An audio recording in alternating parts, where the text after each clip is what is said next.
Experts say the first 30 minutes after waking up can determine your energy levels for the entire day. With just a few simple habits that take no longer than 10 minutes altogether, you can completely transform the way you feel throughout the rest of the day.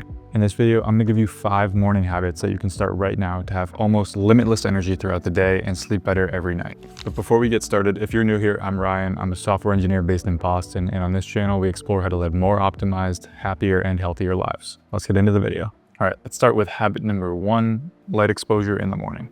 Light exposure right in the morning, ideally within 30 minutes of waking up, signals your brain to suppress melatonin production and helps kickstart mechanisms for wakefulness in your body. In fact, a study by Mariano Figueroa and colleagues in 2017 of over 100 office workers found that high levels of light in the morning are associated with improved sleep quality, reduced depression, and reduced sleep onset latency, aka those that were exposed to light could fall asleep faster, sleep better, and were happier. Part of what makes us so tired when we wake up is something called adenosine. Adenosine is a natural chemical in your body that helps control sleep, energy, and relaxation. The more adenosine built up in your body, the more tired you will feel. And the more energy you use during the day, the more adenosine that builds up. This buildup makes you feel sleepy by the end of the day. And then when you sleep, your body clears out the adenosine, so you wake up feeling refreshed. But when we wake up in the morning, there is usually some residual adenosine left that our bodies didn't clear out when we were sleeping, which is part of the reason we feel so groggy and tired for the first couple hours and even later into the day. But exposure to some bright light in the morning triggers your brain to produce something called cortisol. Cortisol is a hormone that helps promote alertness and helps counter some of the sleepy effects of adenosine. In addition to that, sunlight signals your brain to stop making melatonin and start the body's natural wake-up process and regulate your circadian rhythm. So when you get up, get outside, get into as bright of a light as you can, look towards the sun, not directly into it, get that cortisol spike, and help yourself wake up and feel more alert. Habit number 2, light movement in the morning. This could be stretching, a short walk, or even a workout. Let me explain. Remember how I said excess adenosine builds up and makes us feel groggy and sleepy, especially in the morning? Well, there's actually something we can do to help clear out that excess adenosine and wake our bodies up naturally, and that is moving our bodies. Moving our bodies shortly after waking up increases circulation and the rate at which we metabolize adenosine. In other words, light movement or a walk or something of that sort right when we wake up helps speed up the process of clearing out that excess adenosine, which is the chemical that makes us feel sleepy and groggy, and helps our bodies feel more awake. This paired with morning sunlight allows you to kickstart your day with higher natural energy levels. I like to pair these first 2 habits by going for a short walk outside right when I wake up. Habit number 3, following your sleep chronotype. A sleep chronotype is your body's natural disposition to sleep and wake at certain times of the day. It's influenced by your internal circadian rhythm and your genetics. It determines whether you're naturally a morning person, an evening person, or somewhere in between. There are 3 kinds of primary chronotypes. Number 1, morning birds. Number 2, night owls. And number 3, hummingbirds, or sometimes called bears. Let me start with early birds. As you may expect, early birds have a natural tendency to go to bed earlier and wake up earlier in the day.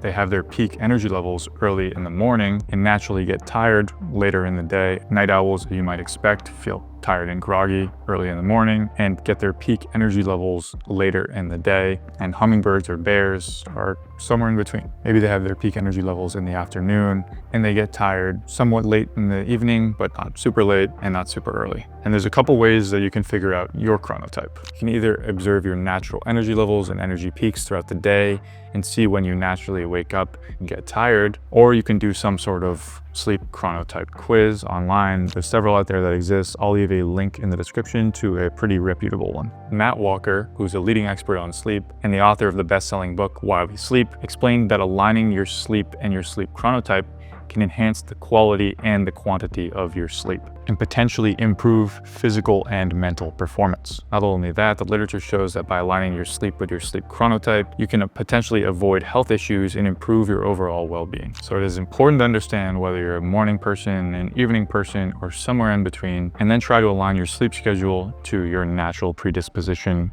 and your natural circadian rhythm. Matt Walker also explains that different chronotypes have natural predispositions for sleep time, and forcing a schedule that doesn't match with these rhythms can lead to poorer sleep quality. So if you're a night owl and you go to bed at 10 p.m. and you're a morning person and you go to bed at 10 p.m., you both have to wake up at 6 a.m.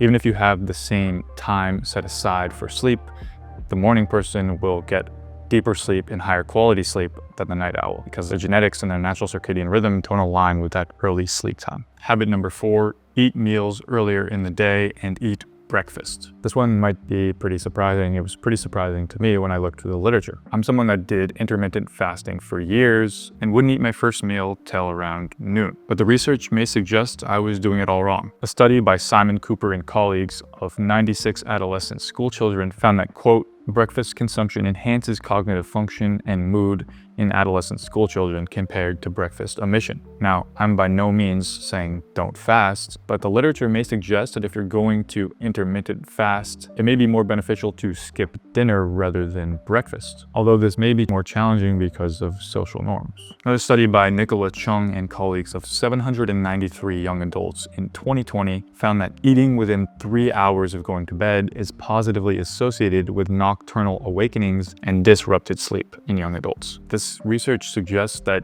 eating your meals earlier in the day, especially dinner, eating it long before you go to bed, may significantly improve your sleep quality and in turn make you less tired throughout the day. So try eating your dinner as early as possible. I try to get it at least 5, sometimes even 6 hours before I go to bed. The longer, the better. The research shows that at least 3 hours before going to bed will improve your sleep quality and well-being. So if you're someone that fasts, maybe try fasting through dinner instead of breakfast and see if you notice a difference in your energy and your sleep. Habit number 5, and this may actually be the most important, delaying your caffeine intake. Remember that chemical called adenosine that I keep bringing up that makes your body sleepy? Well, there's also something when you first wake up called sleep inertia. Sleep inertia is a temporary state of grogginess and impaired cognitive function that occurs immediately after waking up. And this is partially caused by that excess adenosine buildup that's still present when we wake up, as well as the brain's transition from sleep to wakefulness. And what most people do when they first wake up and feel groggy is immediately reach for caffeine. However,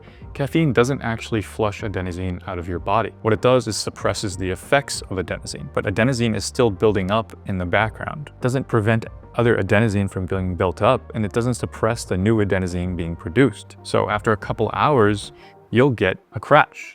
When the caffeine starts to wear off and when you have that adenosine building up in the background, you'll hit a wall in the afternoon and you'll get really tired and probably need to take a nap. So drinking caffeine too early may cause its effects to wear off just as adenosine starts to accumulate more significantly, leading to a midday slump, as I mentioned. So what we can do about this is delay our caffeine intake by around an hour after waking up to allow for more significant adenosine buildup before we suppress its effects. This can bring your energy curve from something that looks like this, getting a crash in the middle of the day and then maybe tapering off, to something more stable that maybe looks like this. So try delaying your caffeine intake by 60 to maybe 90 minutes even, and see how it changes your energy levels and your midday crash. If you found these 5 morning habits helpful, you can watch this video here about the journal that will change your life this year, or this video here about the minimalist rule that changed my life.